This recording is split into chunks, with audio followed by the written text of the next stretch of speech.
At first, Leo thought it was harmless. A small credit card balance, a few unpaid fees, a couple of late nights. Nothing dramatic, nothing urgent. But negative compounding is rarely dramatic in the beginning. It grows quietly, and by the time you notice it, it may already be expensive. Leo kept telling himself the same thing. It's fine. I'll handle it next month.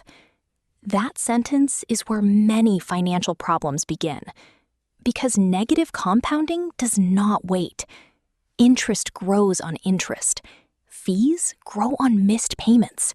Stress grows on delay. And bad habits often grow in the same quiet way.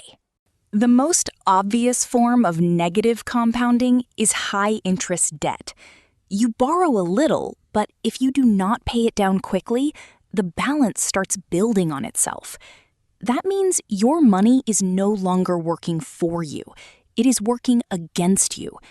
Every month you delay, the hill gets steeper. Then there are the smaller costs that feel almost invisible. Late fees, penalty charges, extra interest. Small errors repeated often enough can become a serious drain. One missed payment does not look like much, but when the same pattern repeats, the result is a silent leak in your finances.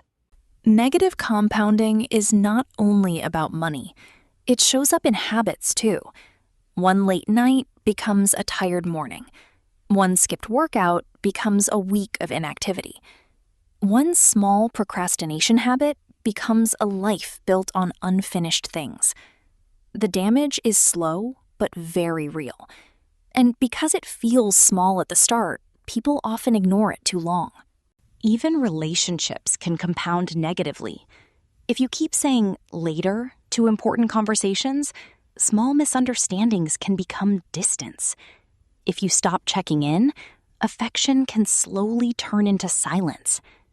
Like debt, neglected relationships rarely collapse in one day. They weaken by repetition, not by explosion.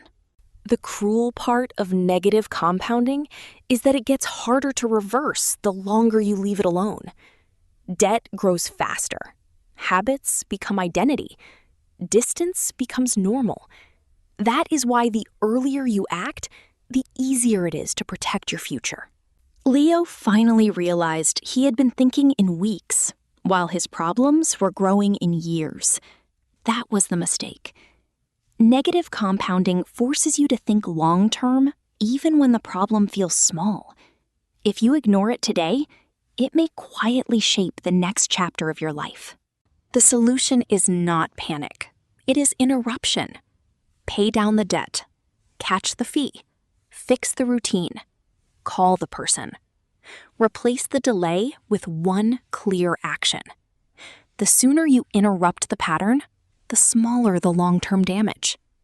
Negative compounding is powerful because it hides in plain sight.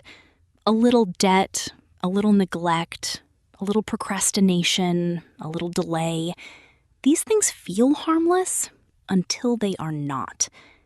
That is why long-term thinking matters. If compounding can build wealth, it can also build problems. Leo's lesson was simple but expensive. What you ignore today may become what controls you tomorrow.